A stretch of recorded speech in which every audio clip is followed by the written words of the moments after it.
Yeah. So you may start now. Yeah. Have you Yeah. heard a reporter covering live from a war zone? Have you ever thought how difficult it would have been for that person to be active 20 and 7? Journalism indeed a challenging profession. If you go deeper, ground reporting stimulates the inner passion of journalists. We have with us two of the prominent journalists who will share their journey and experiences with ground reporting. Good evening, everyone. I am Achlan Katiyar, Assistant Professor Mass Communication and Journalism from Parul University. On behalf of the management Parul University, welcome you all for this engaging hour. Let me introduce the speakers for today. We have with us Dr. Neelam Pandey, a senior associate editor, The Print. She is Delhi-based reporter with over 14 years of experience. Before joining the digital platforms, she worked as a senior assistant editor with Hindustan Times for 10 years.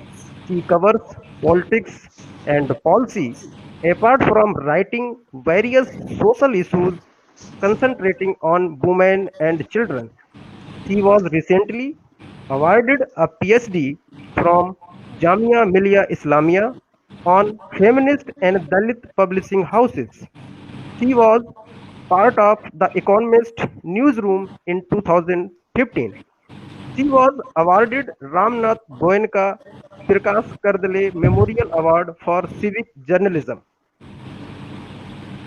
for the coverage of Commonwealth Games in 2010 and was recipient of Shrestha Award for reporting on homeless in Delhi for the Indo-Global Social Service Society, a non-profit organization.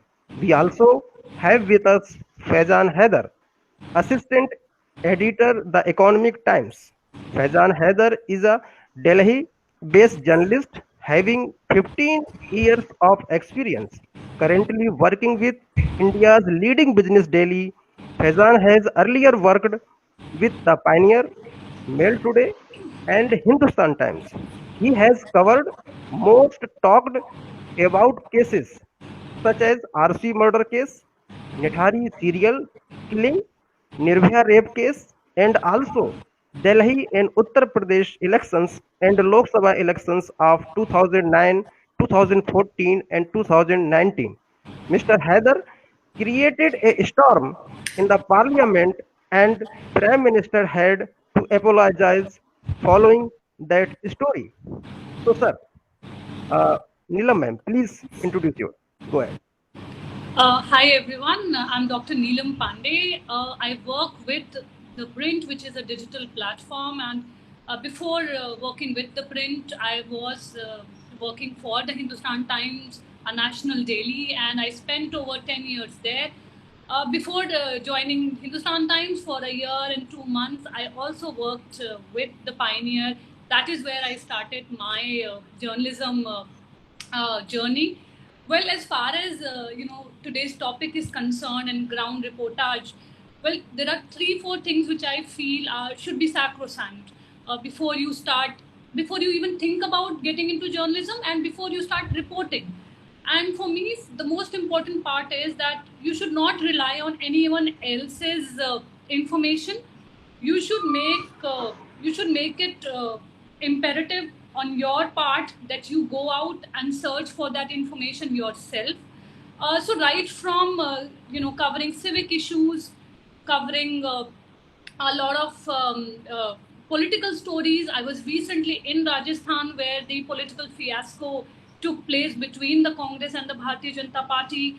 I was also in Ayodhya for the Bhumi Pujan that took place, where Prime Minister Narendra Modi had also gone. And at the same time, due to the coronavirus pandemic, while most of the news agencies, channels, and papers had decided to work from home because it was not safe. Some of us actually were asked to go around and bring out the real issues that were affecting people. So, as far as ground reportage is concerned, it is here that you realize that it is important to see yourself. So when you write a factual story, it becomes important that you have witnessed it yourself, or at least you are quoting someone who has seen it. And the third thing today, as we can see, social media plays a big role in news gathering.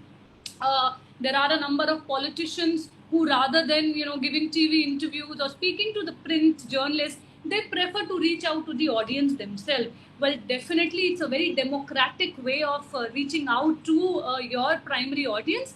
But at the same time, it becomes difficult to carry out journalism where there is a mad rush to break stories. You must have witnessed that recently, over the death of former president Mr. Pranab Mukherjee, there were a lot of tweets that surfaced, and even before he had died, they talked about that as breaking news. They said that he's dead.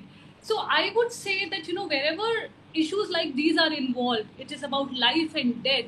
I think more than breaking the news, it is much more important to be correct and precise and be factual. So a 2 minutes delay will not, should affect you as journalists so much.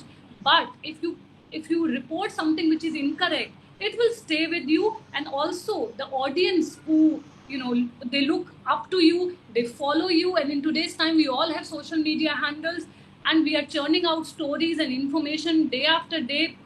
It becomes really important that your information is correct and accurate. Another area of ground reportage that I feel is very important is vox populi, something which now, in my last 14, 15 years of journalism, I have always relied on speaking to the people, getting to know from those who are directly affected from an incident, rather than just hearing it from somewhere or the other and forming an opinion and doing a story. It is very, very important that you be there, you carry out your spot reporting, and at the same time it is also important that you speak to all the stakeholders. So for instance, I believe Faizan would be able to dwell more on this issue because he has done crime reportage. It is not just about getting an FIR, it is not just about talking to the police. It is also important to talk to those who have filed that FIR. It is also important to talk to those against whom the FIR has been filed. And at the same time, it is important that you take reactions from all those who are involved in a particular matter. In today's time, again, as far as digital reportage is concerned, we end up doing stories because there is definitely a pressure to churn out stories in a particular deadline, which is not so much with the print media, that people think that it is okay to do the story first and we will update it, we will make the corrections later. But I think that even in today's time, people do take screenshots and those screenshots stay. So I would recommend, as far as ground reportage is concerned, that you take your own time, do your own due diligence, and only then do a story. I will give you a small example of this. Yesterday, we saw that there was this news that surfaced that Kangana Ranaut's mother, Asha Ranaut, right? Everyone talked about the fact that how she is leaving the Congress and joining the Bharatiya Janata Party. And the story was out, it was all over Twitter. However, a bit of research, the fact that I reached out to the BJP, I reached out to the Congress, I realized that she herself is not a member of the Congress. She, in her own interview, said that her grandfather-in-law was a Congress leader. So first of all, that does not make her a Congress leader. Second thing, I spoke to the BJP also. I asked them, has she joined the Bharatiya Janata Party officially? And the state president himself is saying that while she is welcome to join the party, so far she has not. So just imagine, how audience will treat your story. You are in a way saying that someone has already joined a political party, whereas that person was first of all not part of one particular party and is also not even planning to join another party. So again, this might seem very insignificant to you today, but as a relationship building, we are here as journalists, we have our own sources, we have our own core areas from where we get information. Those people also need to trust us. If we will not be if we will not do justice to our own sources, to our own officials, to our own stakeholders from where we get our information, I believe they will also not be really willing to talk to us the next day. So rather than getting into this I would say the rat race to be first, as far as journalism is concerned, it is much, much more imperative to be accurate.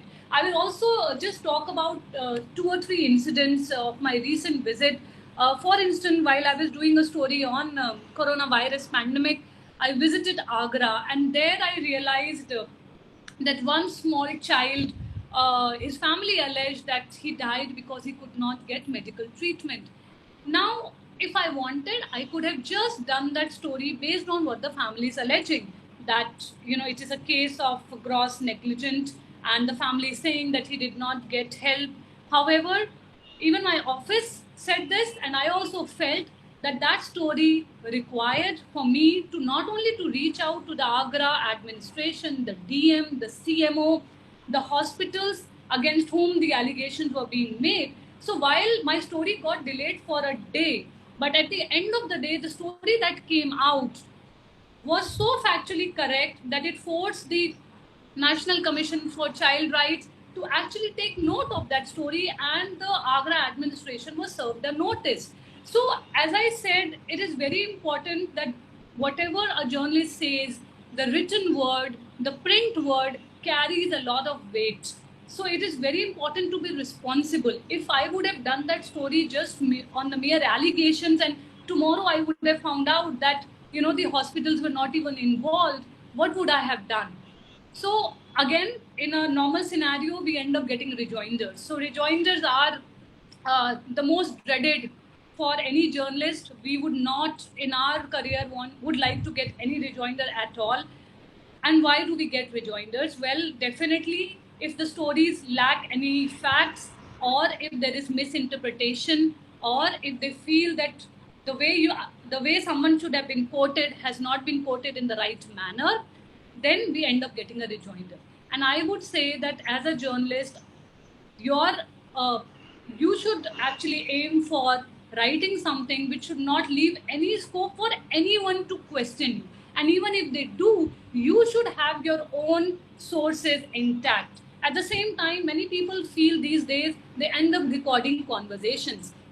Well, I do understand the pressure which is on journalists, because today someone tells me something, the next day because of pressure they obviously go back on their word.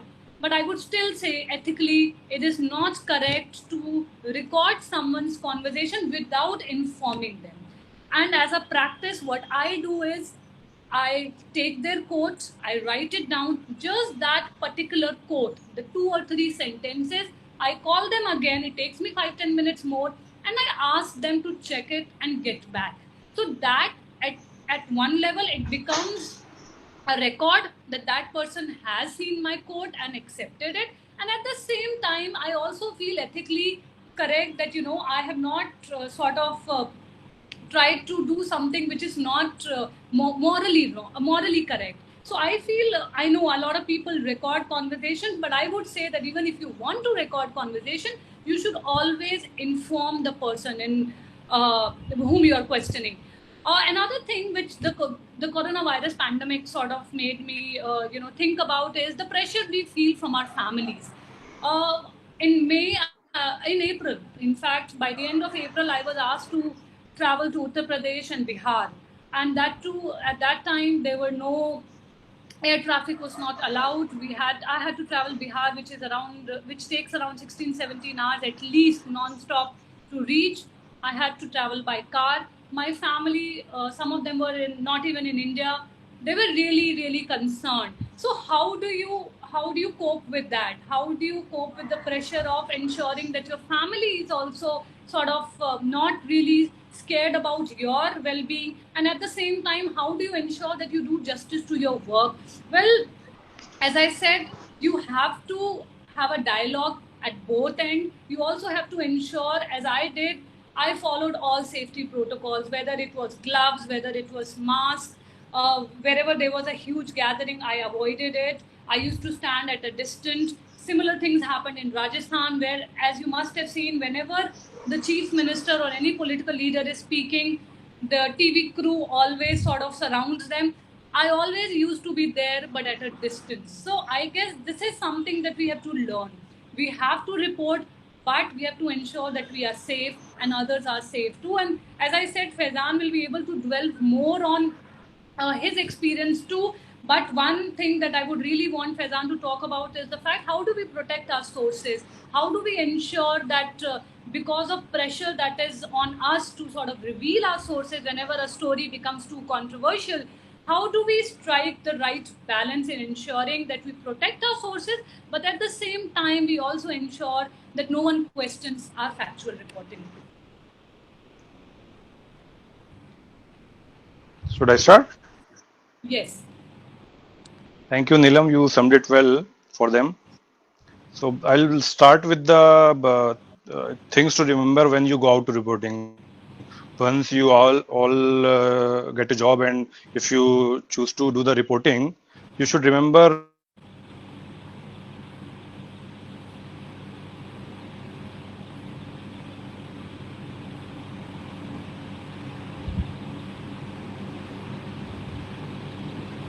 I believe there's some connectivity issue. If you want, I can continue from here till we get Faizan back. Should I continue? Yes, ma'am. Yes, Yeah. ma'am. So I mean, this is again a coincidence that Faizan and I both started our journalism journey together. We both started working from the Pioneer, and we were also colleagues in Hindustan Times. He's now with the Economic Times. Another area of concern I feel in today's time is I made a shift from the print media to the digital platform. I worked 10 years with Hindustan Times. I was there with the Metro edition, which is covering Delhi. And then I shifted to cover the political bureau, and I covered the education ministry there. I covered culture, tourism, and politics at the same time. Whenever we are sent for assignments, I was sent to Jammu and Kashmir, for instance. I would always recommend that whenever you are given uh, assignments which are outside of your area, let's say for me it was outside of Delhi, you should always prepare and do some ground research, do some research as to what you would intend to do as far as reportage is concerned. What would you like to find out from there? So when I had gone to Jammu and Kashmir, I had already drawn up a list of people I would like to meet.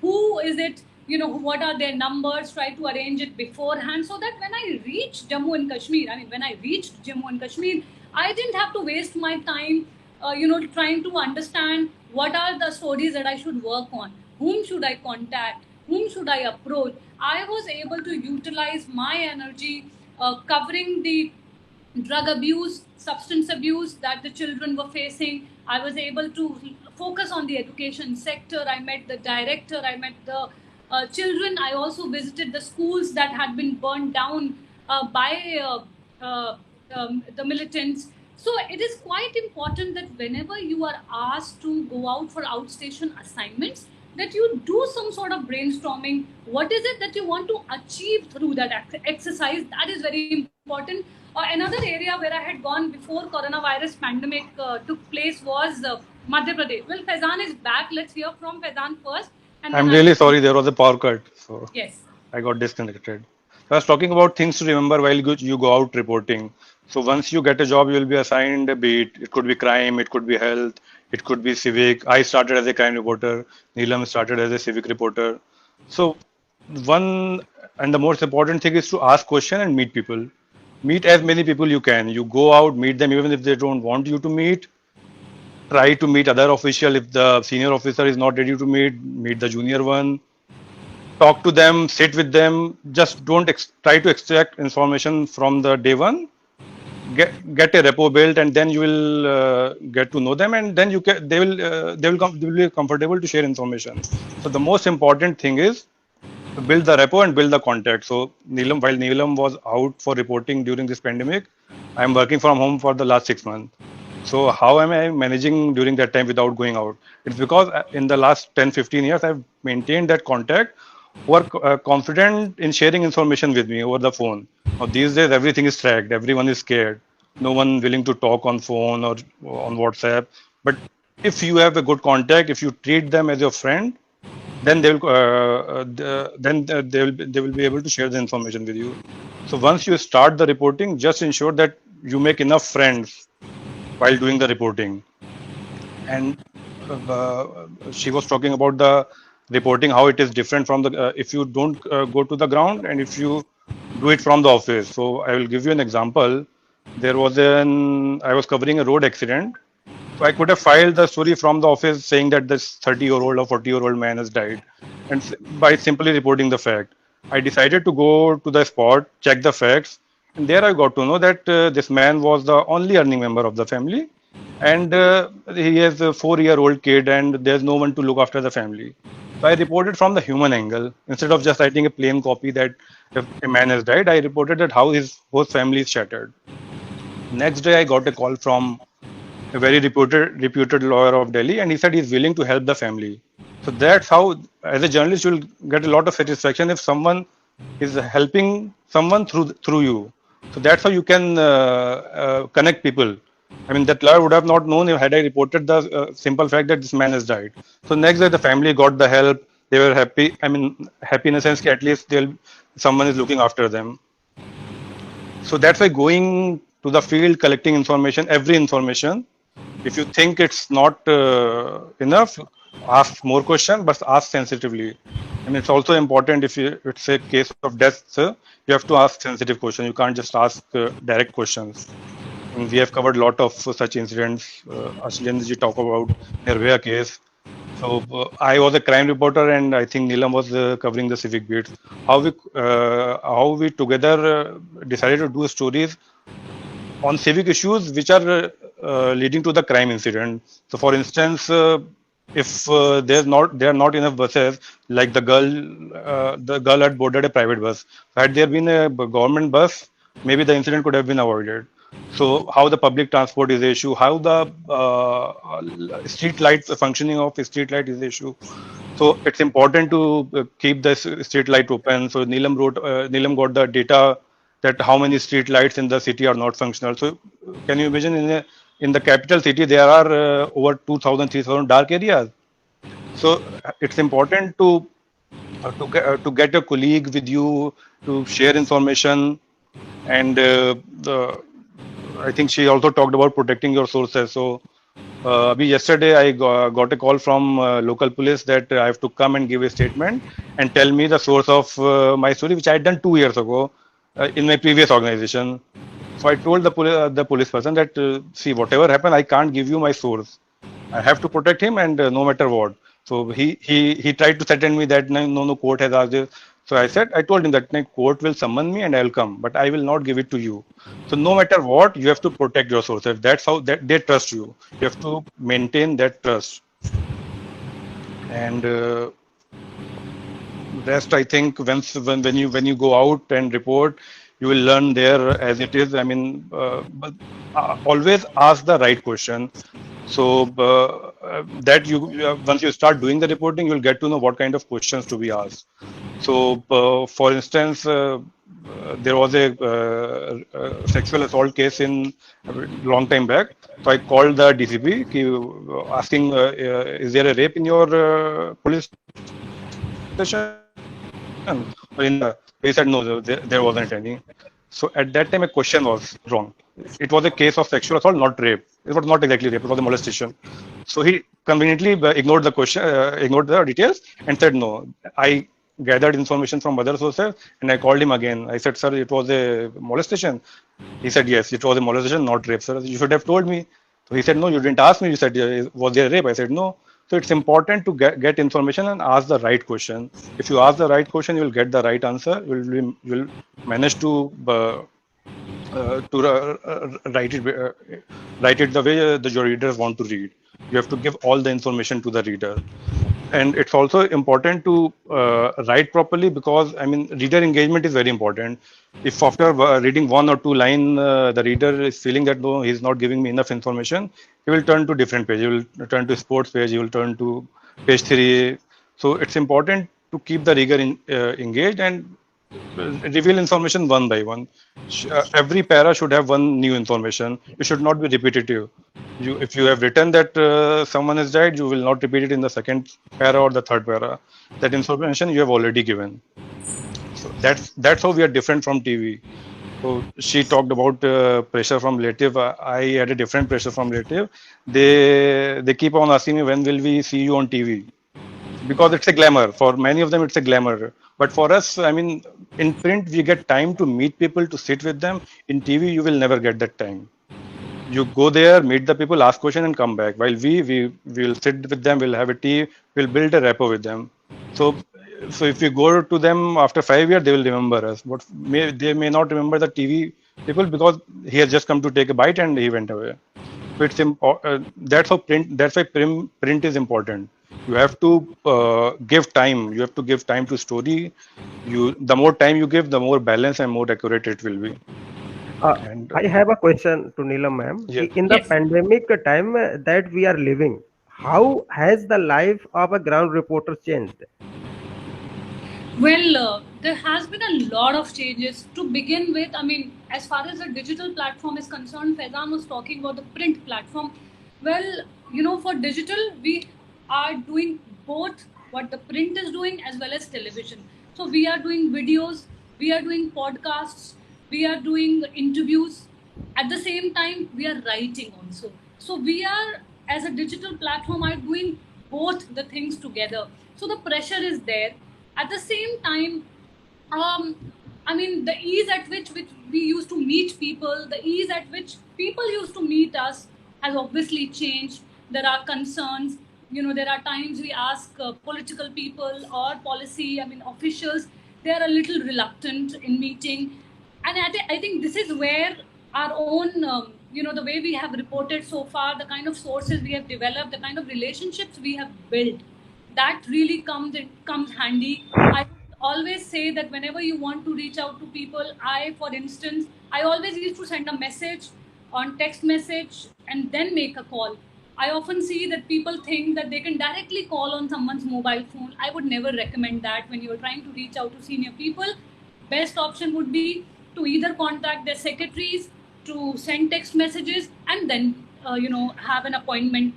Well, but how over the period, I think you will develop a rapport and you can call them directly. exactly If over a you period spend of 10 time? years, yes. Definitely. I'm talking about when you don't know them. Hmm. And I'll just give you an example. There is one politician that I'm trying to meet for the past 1 year, and it is not a joke. I am still trying to meet, and he has finally, because I used to continuously send him a message, sir, is it the right time to meet? This is what I want to discuss. I have never called him. However, I ensured that I send him emails, send him messages. He has finally agreed to meet me. I know it sounds very insignificant, but these are the way these people also start trusting you, that okay, this person is sincere. They really are interested in journalism. It is not about just meeting today, but about building a relation. Well, how has coronavirus pandemic changed journalism or reporting? Definitely. As far as ground reportage is concerned, not many people are going out nowadays. Mostly people are relying on phone calls, or maybe Skype chats or Google chats. I mean, the way we are having a conversation right now, there are a number of interviews of politicians that I have done through either Zoom or Google Chat. I believe that in a way people are embracing technology. Even politicians who are sort of uncomfortable, senior bureaucrats who had never used the digital platform earlier, they are also slowly opening up. I think it is a new area. However, I feel it is only going to help us, because we are using technology to aid us in our reporting also. At the same time, I feel people are also opening up slowly while talking to us, even through a Skype call or a Zoom call. Again, security concerns, safety concerns, they remain, but we have to ensure that we are able to, keep both of them together. take care of security, safety, as well as ensuring that what we are reporting is correct. How, for instance, traveling. Please ensure before you travel that you find out about the place you are going to stay. Who exactly is going to meet you there? Do you know, in case there is any issue, whom can you contact? Your office, there are some emergency numbers that you can keep. Me, for instance, apart from my office, I know that my family is not in Delhi. How will I reach out to anyone else? Then I have a group of friends, journalist friends, whom I know that if I reach out to them, they will be there. So as you will start covering or doing reporting in an era of, let's say, COVID pandemic, I would say it is very, very important to ensure that you use the technology, but you don't replace technology with the human, the angle that should remain, the human touch that should remain in your story. If you see a tweet, if you see a video that is just doing the round, please do verify it. You must have seen how fake news is rampant. And even for fake news, we see a lot of websites who are now fact checking that fake news also. So you would not like your story to become part of that fact checker, right? So I would say that in times of Facebook and Twitter and other social media handles that are there, it is very, very important to check and recheck your facts. Facts should be sacrosanct. Everything else, can wait, but your facts should be correct. I have another question. Before lockdown, it's for Faizan sir. We have meetings, newsroom meetings, and Monday day plan. And now, how you are working and about morning meeting, weekly meetings, everything go through online. Sorry, can you repeat it?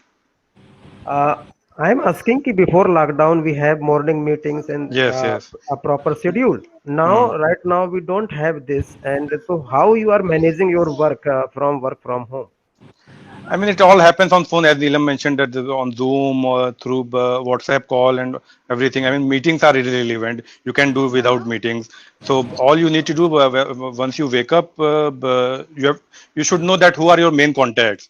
You should call them to know what kind of stories, and you should always keep in mind what is happening at a global level. So, for instance, right now I am covering real estate. So, if there is a Bhumi Pujan in Ayodhya, Neelam is covering this as a political correspondent. I am covering real estate. How can I connect my beat with the Ayodhya Bhumi Pujan? So, what I did, I checked if there are hotels and private developers who are investing in land in Ayodhya, because there will be a tourist boom, obviously. So this comes from within. I mean, from your experience, this comes that you will find that angle that okay, yeah, this is happening. This is a national event. You can pitch in your story there. So you will get that angle, and obviously, when I found out there were two, three hotels who were already planning to invest in the land in Ayodhya, that become a big story. So you should keep an eye on all the major stories that are going on, and how you can link your beat to that angle. And there is always an angle to everything. I mean, you can link whatever beat you are covering. There's always you will find a link to it, whatever event is going on nationally or globally. Uh, what is your experience about business journalism and real estate journalism? It's how much matlab different from the core journalism like a crime and Say, politics. so for 14 years, I had done hardcore reporting from covering crime to election, politics, the corruption movement, anti-corruption movement, and aviation I've covered for 10 years. And then I moved to business journalism last year. So it was challenging because I've done ground reporting throughout my life, and business reporting is not all about ground reporting. It's about meeting the corporates and getting information from a government officer is easy than getting information out from a corporate, because he they usually don't talk. So then the basic remains the same. You ask the right question. You ask about the details, whatever. For instance, if a developer is saying that we are launching this much project, so from where the money is coming. For a business paper, everything is about money. or about the whether they are getting the funding, whether they are getting the foreign fund, and then comes the public part. So if we talk about real estate, we talk about home buyers whose flats are stuck. So there, at there, my ground reporting comes handy. I mean, I think if someone has done business reporting all his life, he will never go and contact the home buyers to get their version of the story. What are they thinking? But I went out, met the home buyers almost from all the stuck projects, and then I got a different angles to the story. And many of those stories were page one. So you have to keep the balance between business reporting and ground reporting, and basic remains the same. I mean, Neelam has also shifted to digital from print, but the basic is same. I mean, you have to meet people, you have to ask question, you have to get the information which they don't want to share. So I think right now we don't have the launch parties, and many we are real estate Yes. developers are not announcing new projects and about relaunch either possessions and many things. So is there any matlab, slowdown? Is there any? So how it's affected your work? So, I mean, bad news is good news for us usually. So, if some sector is doing bad, so obviously we get more stories. So, for instance, government has announced a lot of measures for every sector, for aviation also. I mean, sectors which are affected directly are aviation and tourism. I mean, they were completely shut for 5 6 months. Real estate also got affected because people are not ready to invest that much amount. Everyone there is everywhere there is a salary cut. People have lost job. So what has happened in the recent time is prices have gone down drastically. I mean, by 20-25%. So that's how the developers are doing by giving them favorable schemes. They're not spending money on big launch party. They're keeping that for next project or to sell off the existing project. So I think this is happening across sectors. It's about conserving the cash you have, not about spending it. Abhi, right now. Yes. Sir, I have a very basic question, if you permit. Since we have lots of budding journalists watching Mhm. this, I have a question which deals with how can a ground reporter become proactive? Like, what are the qualities that a person or a journalist should have? So simply say responding to the inquiries does not always allow you to get your key message across, right? So how proactive they have to be, and which other things are required to become a successful ground reporter? This is for me or Neelam? Both of you can answer. Neelam would start. Okay. No, see, I would say that there are three, four things which are very, very imperative for you to have to ensure that you do you become a good journalist. First of all, you should be a good listener, because I feel that, in journalists, there is a tendency to ask, ask, and ask. However, if you actually decide to allow the other to speak, there will be so many other things you'll get to know which you would have missed, or which you might not even have asked. As Faizan Right. said, he asked that was there a rape case, and the official conveniently said no. But if Faizan would have said, sir, has some incident happened? Has there some safety issue regarding a woman? Then he might have said yes, a molestation has taken place. That is first thing. The second thing I feel is that it is very important to read what your colleagues are writing, what your competition is writing, or something which I feel has slowly changed over a period of time. It used to be sort of what I would say is mandatory to read all the 5 6 newspapers, Hindi as well as English, so regional Right. papers also.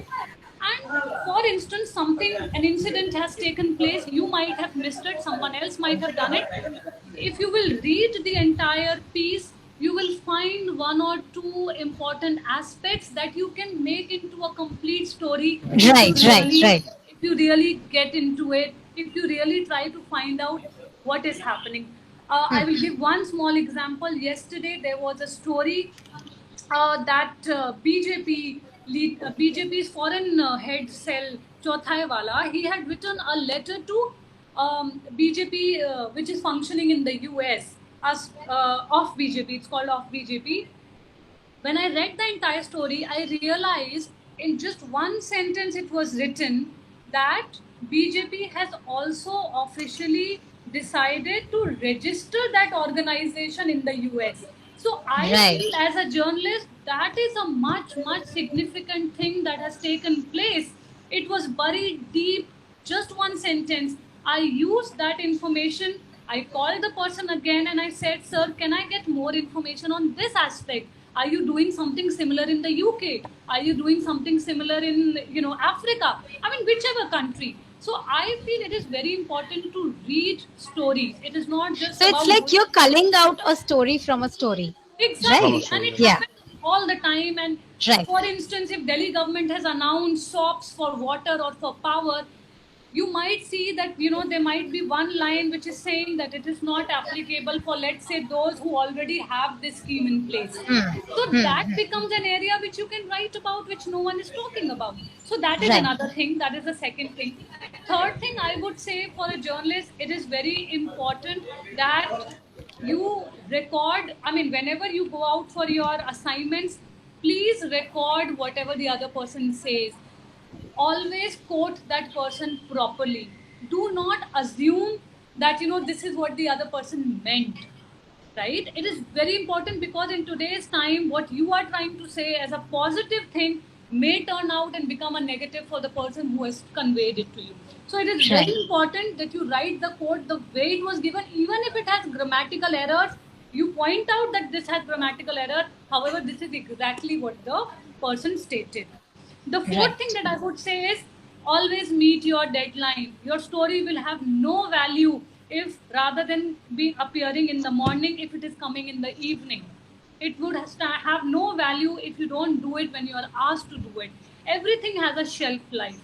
So I would say it is very important as a reporter to meet those deadlines. Don't think that this story I've done, tomorrow I will write. If you are asked to write it today, must write that today.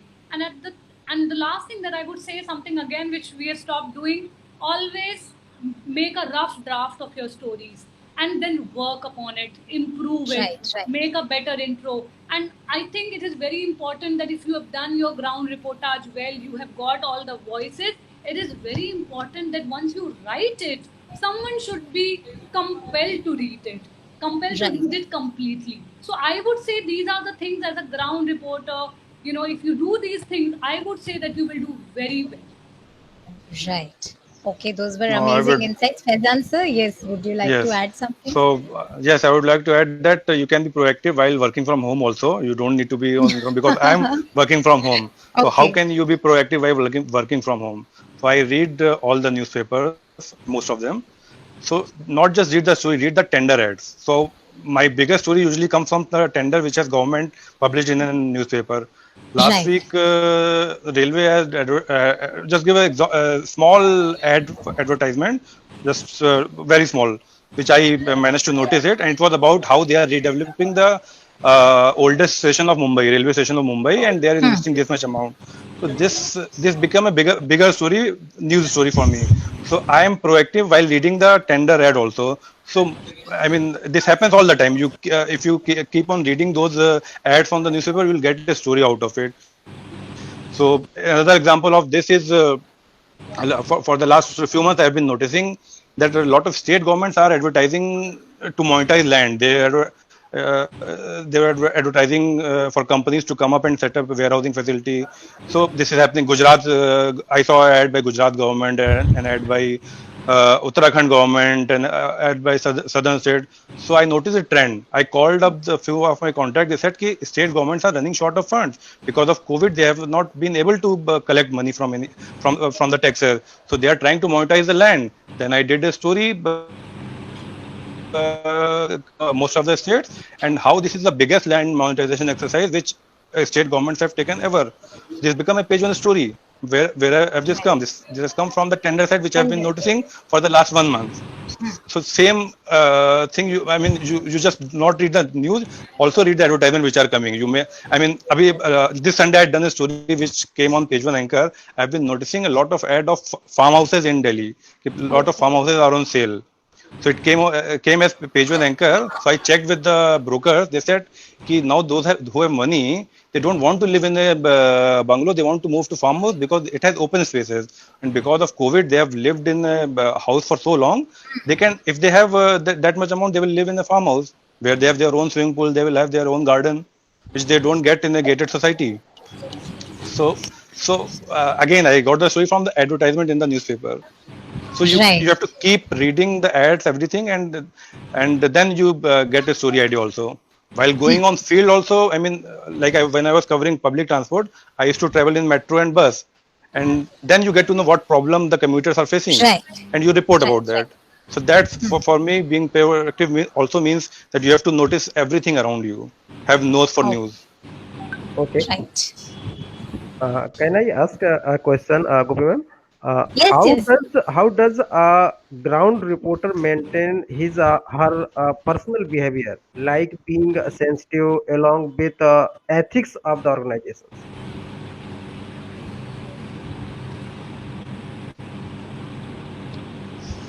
Should I say? Yeah, yeah. How does a ground So reporter maintains his or her personal behavior? see, everyone has Like, their own. Yeah, I agree that most of us have their political lineage. Also, some like the right wing, some like the left wing. But it is very important to keep your story away from it.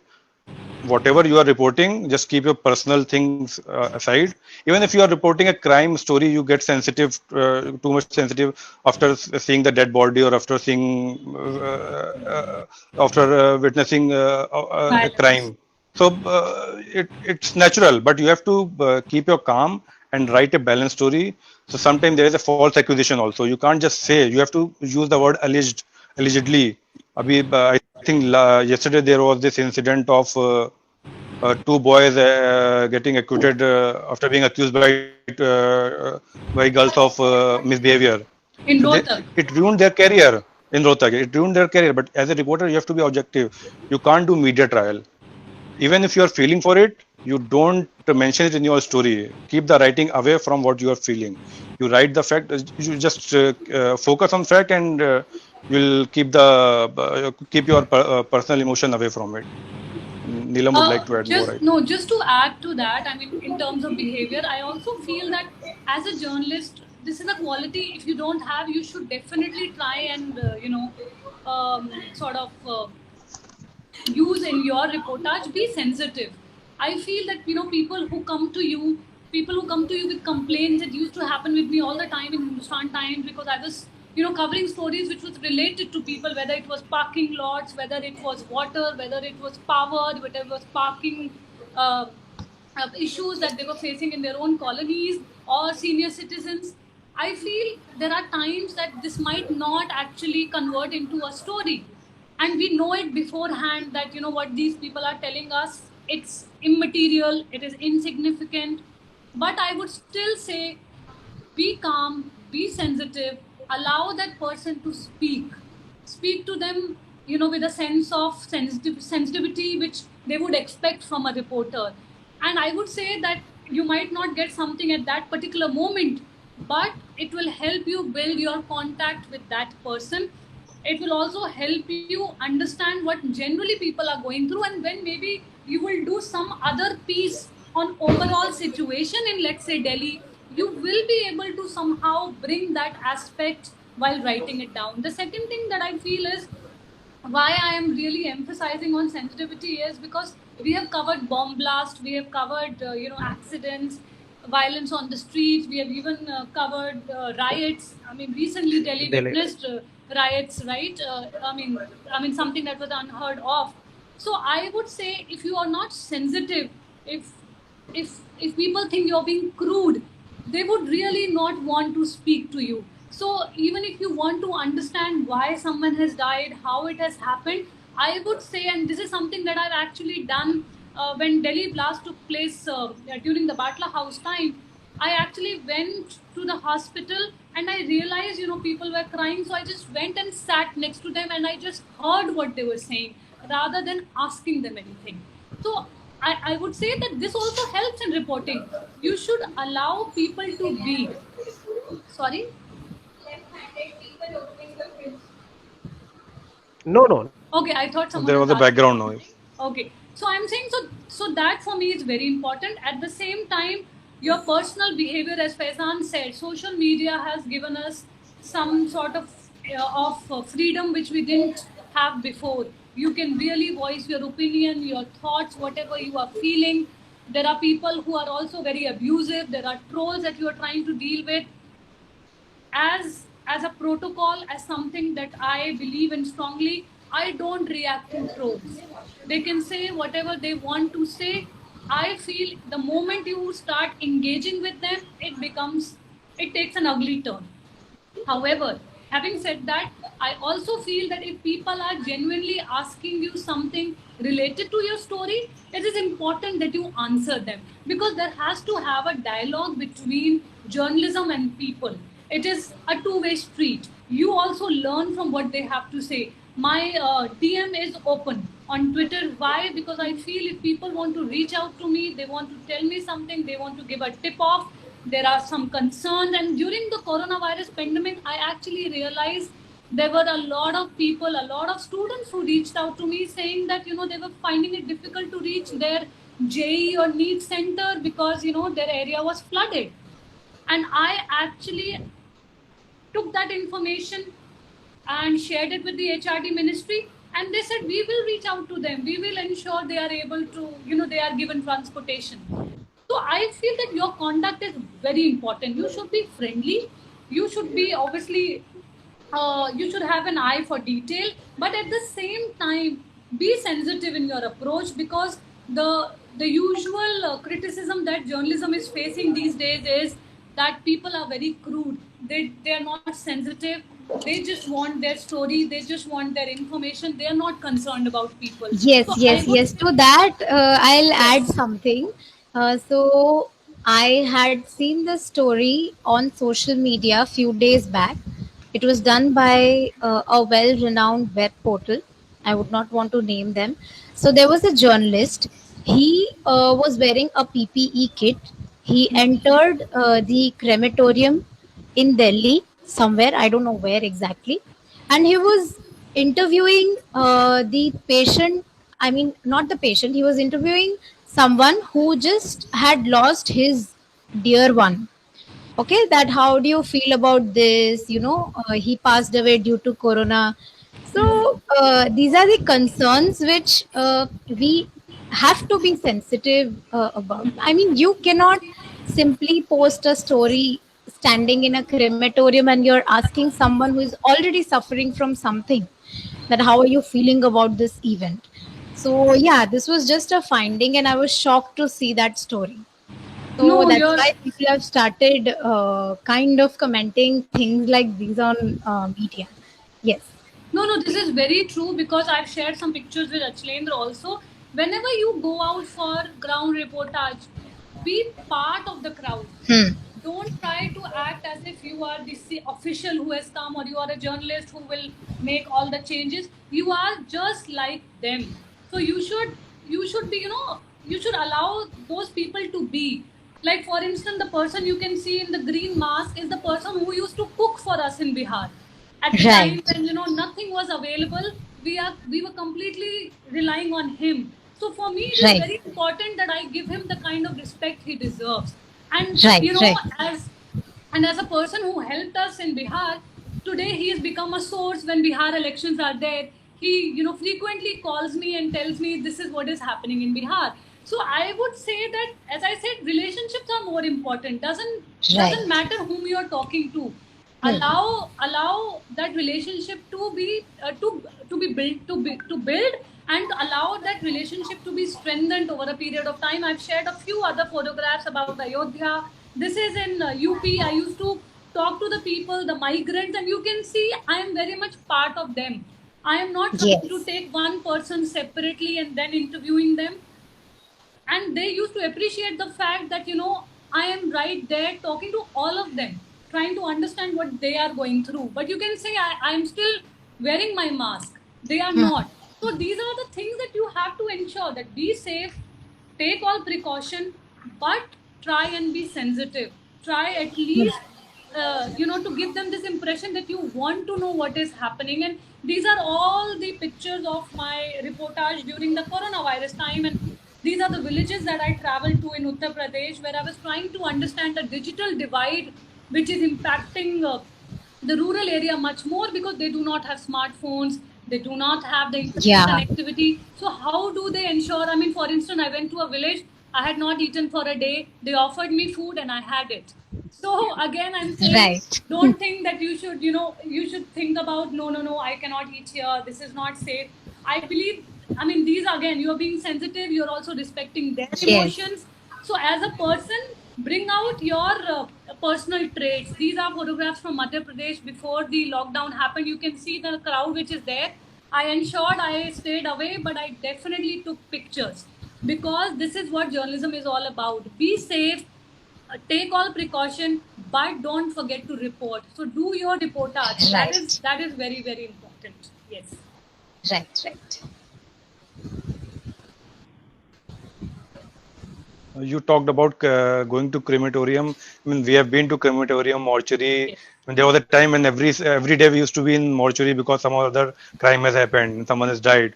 So I mean, it's important to just stand there and observe. You don't need to ask question to get the information.